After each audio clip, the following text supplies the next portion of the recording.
Hi, Jeff Coveney, Rev Engine Marketing. Today we are joined by Sangram Vajre from Terminus, also the godfather of the Flip My Funnel movement. Stick around for a couple of minutes and we'll talk about the latest trends in account-based marketing. Welcome today. Thank you so much, Jeff. Happy to be here. Yeah, great to have you. So you have made some transitions over the last couple years. You were over at Salesforce running marketing for Pardot, and now you are over at a account-based marketing firm, Terminus. Yep. Can you talk a little bit about your journey? Yeah, it's been phenomenal. I think as I left Salesforce, I think there has been a big void that I was able to see around the fact that we have been doing marketing in a very different way. And then when I co-founded Terminus with some really amazing co-founders who already had built the technology, I was like, man, if we can mix these things and we can put these things in here, this is account-based marketing. And I still remember my co-founders were like, well, what is account-based marketing? And I'm like, great, we got a market to sell now. So it's been a very, very interesting journey for us. It's been something personally for me very humbling how the market has come together and really felt the need to change and challenge the status quo of B2B marketing and sales. What would you say as starting up this company is the favorite part of your day? I think it's really the people. Like, Nikki, who runs the whole conference here from Terminus, her title is now Director of Flip My Funnel. She's only focused on Flip My Funnel. That's her job. That's her thing.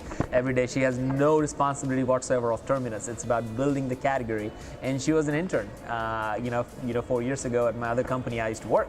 So for her to see going from an intern to now being a director of marketing and running a conference of this scale and things like that, I think people is the best and the most important aspect. Yeah, and you love seeing those people grow. Yeah, I mean, it's humbling, right? I mean, there's nothing, we all are not going to leave. I don't know if anybody's going to ever remember 10 years from now what Flip My Funnel is, but hopefully, Nikki will be at a great place and I'll be at a good place where I've seen people grow and I had a part to play in that, so that's the fun part. That's great to see. Now, speaking of growing, you have come up with this, hold on, I have to show something.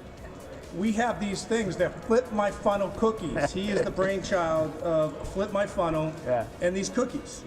Can you tell us about how Flip My Funnel has evolved, where it started, all that great stuff? I mean, the funny thing, it was evolved when I was on a flight from San Francisco to Atlanta, and I was sitting in between two drunk people, and you had a middle seat. That will be really a time to get in a zone and do something interesting.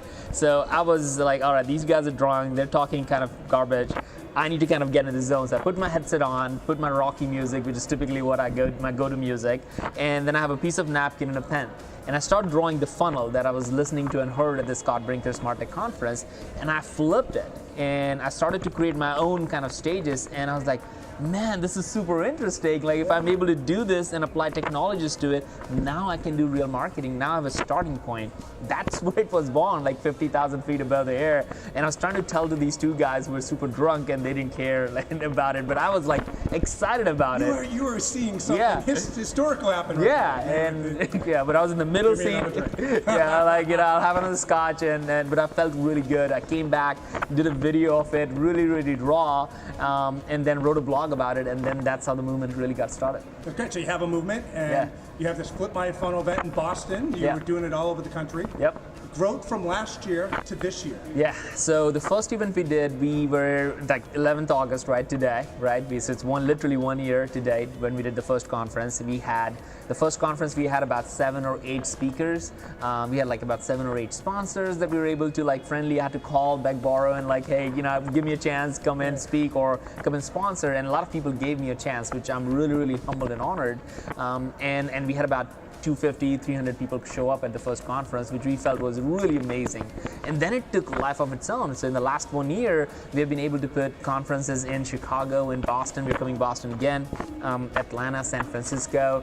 Austin was really, really huge. So every 2 months, we have been able to put conference of this massive scale where 600 or so marketers are coming in and learning about how to do account-based marketing, account-based sales, account-based customer success, everything. The movement is really showing that there's a problem that needs to be solved, and there are amazing amount of technologies available for people to kind of think about it. That's great. So you mentioned before that you like, when you're on the plane, you like to listen to some music, you like some rock music. So this is the hardest question you're going to have today. Hardest question is, if you're an American Idol and you had one song to belt out, that's going to be? Dude, I'm a big fan of Pitbull. So, Pitbull, all right. So if you get a Pitbull music going on, I can sing along with any of the songs. We'll get you an audition. All right. Well, thanks everyone for joining today.